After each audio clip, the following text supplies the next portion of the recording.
Monsieur Leblanc, bonjour. Merci d'avoir répondu à cette invitation. Donc, nous sommes dans la troisième interview, une interview courtier. Première question toute simple. Quel premier bilan tirez-vous de l'activité d'Aeon France pour cette année 2012 ? Écoutez, un bilan très satisfaisant. Alors, je fais de l'autosatisfaction en vous répondant, mais je réponds à votre question. Très satisfaisant parce qu'on a retrouvé une croissance très dynamique. Je pense que si je la compare à celle de nos confrères du marché, c'est probablement la meilleure. Et quand je la compare, là j'en suis sûr, à celle des autres filiales du groupe en Europe, c'est de loin la meilleure. Donc voilà, c'est évidemment une bonne nouvelle pour nous. Vous avez quelques chiffres, on pourrait avoir quelques petites précisions. Écoutez, en IARD, c'est un peu plus de 5% de croissance, et en assurance de personnes, 11%. Donc assurance de personnes, prévoyance, santé collective. Donc Aeon France est lancé dans une nouvelle dynamique.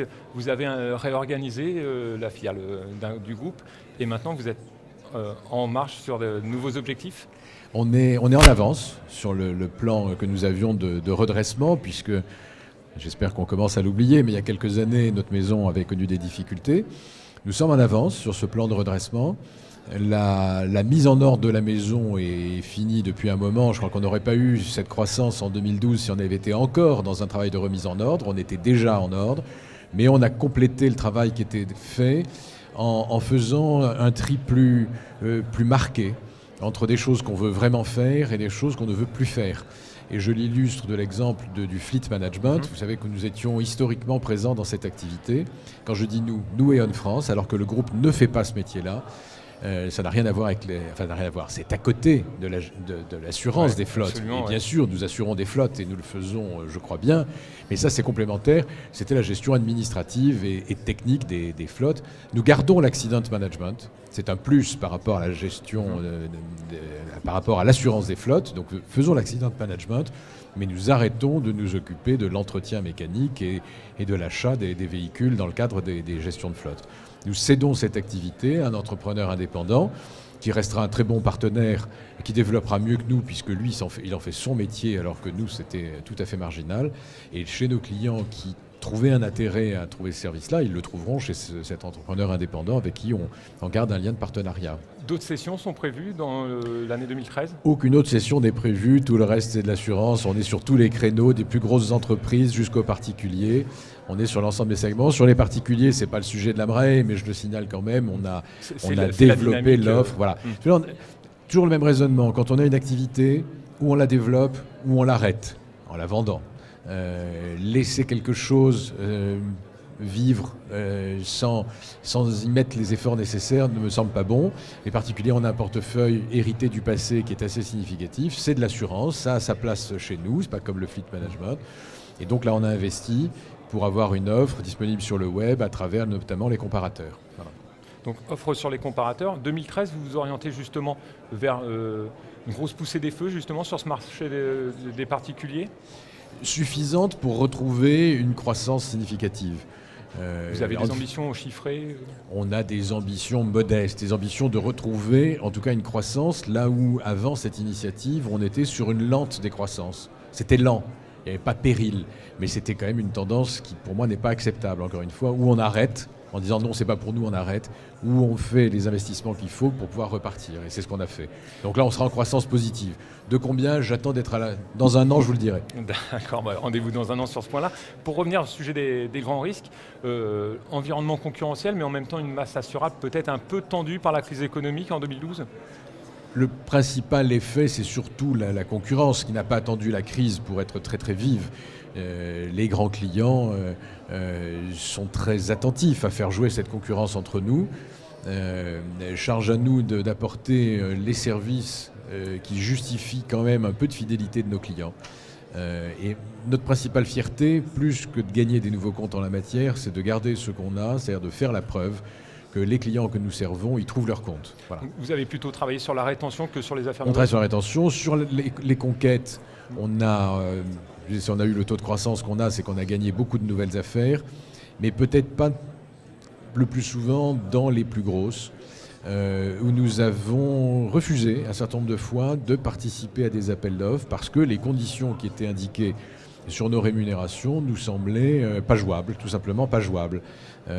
Alors c'est toujours avec regret qu'on dit non pour participer à une compétition, mais il faut être très clair sur ce qui nous anime. Ce qui nous anime, c'est deux choses. la qualité de service au client et la pérennité de la structure. Eh bien, pour satisfaire ces deux exigences, on ne peut pas accepter de travailler à n'importe quelle condition de rémunération. Donc ça nous a exclus d'un certain nombre d'appels d'offres et on n'a pas été à la conquête sur ces très grands comptes. Vous avez été sélectif. On a été sélectif et la croissance dont je vous ai parlé, 5% de croissance en IARD, donc sur le risque d'entreprise, ça veut dire qu'on a trouvé d'autres occasions de faire valoir ce qu'on savait faire et de gagner. Dernier point que je voulais aborder avec vous, l'année dernière, vous nous parliez de solvabilité 2 en des termes un petit peu rudes. Il y a de nouvelles directives qui arrivent aussi, qui concernent spécifiquement le courtage. Votre avis justement sur toute cette réglementation qui pèse de plus en plus lourd sur les activités des courtiers?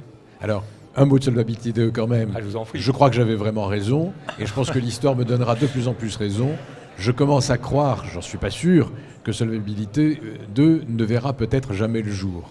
L'an dernier, je n'aurais pas dit ça. J'étais, moi, hostile, mais la tendance était quand même que ça se fasse. À force de repousser les dates de plus en plus loin, je m'interroge. En tout cas, ce que j'ai dit l'an dernier, je le maintiens. Je pense que c'est quelque chose d'inutile et qui porte préjudice aux assurés parce qu'il va falloir renforcer les fonds propres, donc les rémunérer, donc augmenter les tarifs. Et préjudice aussi à l'économie en général, puisque ça empêche les assureurs, du moins avec les paramètres d'origine, ils seront peut-être modifiés, mais d'investir en actions. Voilà. Alors, en tant qu'intermédiaire, vous vous sentez particulièrement justement comprimé entre l'assuré et l'assureur, mais oui, avec ses exigences. Nous, tout ce qui va dans un sens qui n'est pas favorable aux assurés ne nous satisfait pas. Or, ces renforcements de fonds propres ne sont pas nécessaires. Les acteurs se sont révélés capables de tenir à travers une période très difficile. Donc on n'a pas besoin d'en rajouter et de rendre les souscriptions plus difficiles ou plus chères. Alors sur la directive qui concerne l'intermédiation, en tant qu'E.ON, elle ne me pose aucun problème. Parce que les grands groupes que nous sommes ont adopté des règles de fonctionnement qui sont très proches de ce qui se dessine là. Et ça n'induira aucun changement pour nous. Et je pense tout spécialement à la question de la transparence. Nous sommes donnés comme règle interne une transparence absolue avec les clients et donc il n'y aura pas de novation pour nous. Ayant dit ça, je pense que cette directive est très mauvaise parce que, mais je le dis à ce moment-là, j'avais présidé la chambre syndicale des courtiers, je le dis pour tout un pan de la profession qui n'est pas très représenté au moment de la MRAE, qui n'est pas sur ce type d'activité où la question de la transparence ne fait plus débat. Mais pour les particuliers, pour les commerces, les TPE, etc., la commission intégrée à la prime que paye le client est quand même la meilleure manière de fonctionner. Tout simplement parce que la transparence introduite de cette manière-là crée une distorsion de concurrence. Quand vous payez, vous dites à un client, d'un côté il paye 100, à un acteur tout intégré, et le client s'imagine que 100 c'est presque sa prime pure, et de l'autre côté on lui dit c'est 100 aussi, mais vous savez il y en a 20 sur les 100 pour monsieur XYZ. Le client normal dit attendez, de ce côté-là il y en a 20 qui partent en fumée, il n'y en a que 80 qui servent, de l'autre côté il y a les 100 qui sont utiles, je vais du côté où il y a les 100 qui sont utiles. Donc là où la chaîne de valeur est totalement intégrée entre le porteur de risque et le distributeur et celui qui rend le service. Donc c'est favorable aux banques, c'est favorable aux mutuelles sans intermédiaire, c'est totalement défavorable à tous les intermédiaires indépendants du souscripteur. Donc ça fragilise véritablement pour vous la position de courtier. Ça fragilise la profession et ce qui est assez remarquable, même tout à fait remarquable, c'est ce communiqué commun qui a été signé par la FFSA, par l'Association des agents et par la Chambre syndicale des courtiers. C'est un cas unique où ces trois professions rassemblées ont déclaré ensemble que cette directive était très mauvaise. Très bien. Monsieur Leblanc, je vous remercie pour cette interview que vous nous aviez donnée avec grand plaisir. Je vous donne rendez-vous donc, chers internautes, demain pour une nouvelle émission de ce type et dans l'après-midi pour une interview spéciale avec Bruno Rousset.